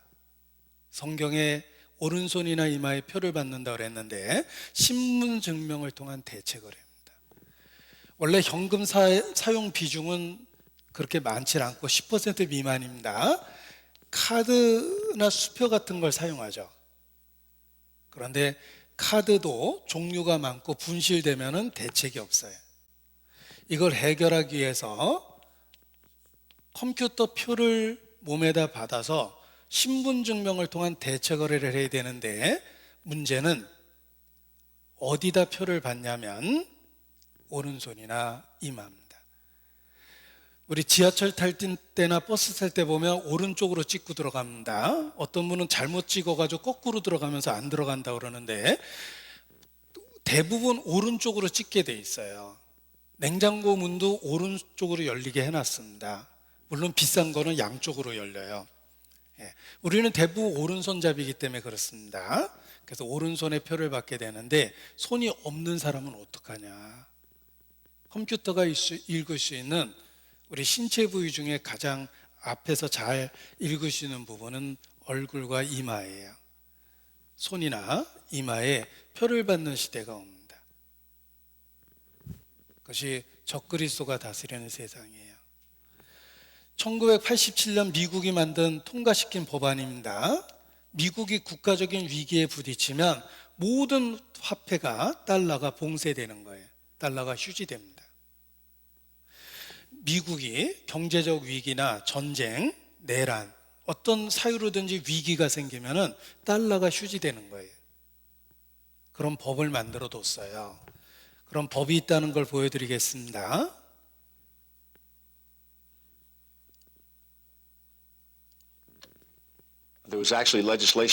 비상시에 정부가 은행을 폐쇄하고 통화를 봉쇄할 권한을 갖는다는 법안이 1987년에 통과되었습니다.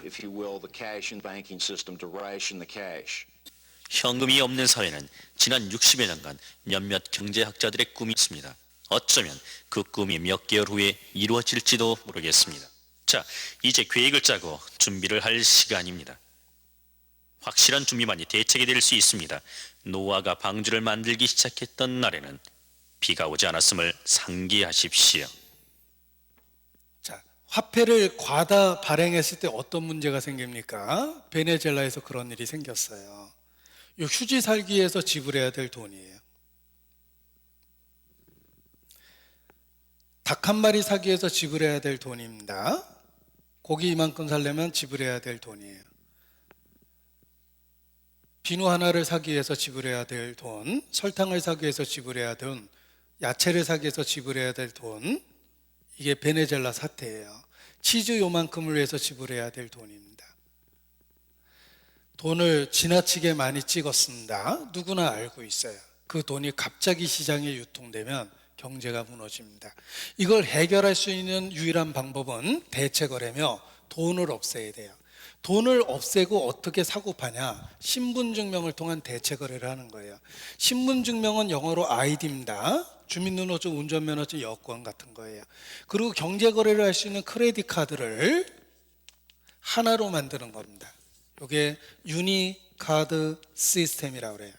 한 개의 카드로 되었는데 분실이나 도난의 위험 없이 사용할 수 있도록 몸에다가 직접 표를 받는 거예요. 적그리스도가 이것을 이용합니다. 자, 국민 여러분은 가까운 동사무소에 가셔서 오른손이나 이마에 표를 받아주시기 바랍니다. 표를 받지 않으면 1년 이하의 징역이나 1,000만 원 이하의 벌금에 처합니다. 표 안 받을 사람 없어요. 오늘 날짜로 시내 돌아다닐 때 마스크 해야 된다라고 법령이 나왔는데 우리는 법을 따라야지 살 수 있습니다. 마찬가지예요. 어느 날 적그리스도가 모든 사람에게 신분증명을 통한 대처 거래를 하게 만듭니다. 대부분의 범죄는 돈 때문에 생기는데 범죄 없는 세상을 만들 수 있다는 거예요. 그리고 개인에 대한 통제를 확실하게 할 수 있습니다. 그것이 적그리스도가 다스리는 세상이에요. 성경의 예언을 보십시오. 수천 년 전에 구체적으로 말씀하셨어요. 너희가 나를 여호와인 줄 알리라. 보십시오. 성경의 사실의 가능성을 확률로 계산하면 놀랍게도 100%예요. 한 번도 틀린 적이 없기 때문입니다. 자, 내일은 해가 동쪽에서 뜰 확률이 100%예요. 한 번도 틀린 적이 없어요. 성경이 그렇습니다. 자동차 운전하면 보험에 듭니다. 사실 사고 날 확률이 10%도 안 됩니다. 10년 무사고 많죠? 보험료가 100만 원이 되지도 않는 이유는 사고 날 확률이 10%가 안 돼요. 그럼에도 불구하고 사고가 나면 치명적이기 때문에 여러분은 보험에 듭니다. 지혜로운 결정입니다. 성경이 사실의 가능성 100%, 여러분이 죽을 가능성 100%, 심판을 받을 가능성 역시 100%입니다. 준비하지 않는 사람이 어리석은 사람입니다. 지혜로운 자는 재앙을 보고 피하여 가나 어리석은 자는 앞으로 나아가다 해를 입느니라. 올바른 선택을 하셔야 됩니다. 성경은 하나님의 말씀이며 올바른 선택을 할 수 있도록 경고하고 일깨워주고 우리의 마음과 생각을 붙잡고 하나님께로 데려가 줍니다. 주의 말씀은 내 발의 등이요 내 길의 빛이니이다. 캄캄한 곳에 빛을 비춰줘서 어떻게 걸어가야 될지를 보여줍니다. 성경이 그렇습니다. 마음을 열고 성경을 배워보십시오. 하나님을 만나게 되고 하나님과 개인적인 관계와 사귐을 갖게 될 것입니다. 그것이 성경에서 말하는 구원입니다. 회개하고 복음을 믿어야지만 구원을 받습니다. 기도하시겠습니다. 아버지 하나님, 오늘도 하나님 말씀을 배울 수 있도록 은혜를 주신 것 감사를 드립니다. 코로나 확산으로부터 우리 모두를 지켜주시고 반드시 영혼의 문제를 해결할 수 있도록 긍휼과 은혜를 베풀어 주시기를 주님께 기도합니다. 결코 어리석은 선택을 하지 않도록 우리 모두를 붙잡고 인도하여 주시옵소서. 주께 의지합니다. 고마우신 우리 구주 예수님 이름으로 기도합니다. 아멘. 네, 수고 많으셨습니다.